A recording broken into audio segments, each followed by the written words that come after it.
একদিন শত্রুবাহিনীদের হাত থেকে পালানোর সময় নেপোলিয়ন একটি মুদি দোকানে আশ্রয় নেন। দোকানদার তাকে লুকিয়ে রাখে আর শত্রু সেনাদের বলে যে কেউ এইমাত্র ওদিক দিয়ে গেছে।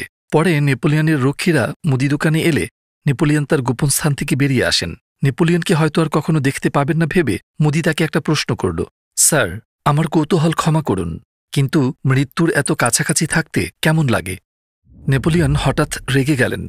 আমার সাথে এমন বিদ্রূপ করে কথা বলার তুমি কে? তিনি চিৎকার করে উঠলেন। তিনি তার সৈন্যদের মুদি দোকানিকে গুলি করার নির্দেশ দেন। সৈন্যরা লোকটির চোখ বন্ধ করে এবং তার সামনে দাঁড়ায়। তারা বন্দুকে গুলি ভরে। তারা যখন গুলি চালানোর জন্য প্রস্তুত, মুদিটি তখন ভাবছিল, ওহ, আমি কি করেছি? এখন আমি মরে যাচ্ছি।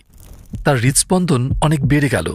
হঠাৎ তার পেছন থেকে একজোড়া হাত এলো, তার চোখের কাপড়টি সরালো এবং সেখানে দাঁড়িয়েছিল নেপোলিয়ন। তিনি একটিমাত্র বাক্যে লোকটির প্রশ্নের উত্তর দিয়ে দিলেন, আপনি আমাকে জিজ্ঞাসা করলেন মৃত্যুর এত কাছাকাছি থাকতে কেমন লাগে। এটাই সেই অনুভূতি। এজন্য এভাবে শেখা সবচেয়ে ব্যয়বহুল, তবে এই পদ্ধতিতে শিখনটি হবে সর্বাধিক স্থায়ী।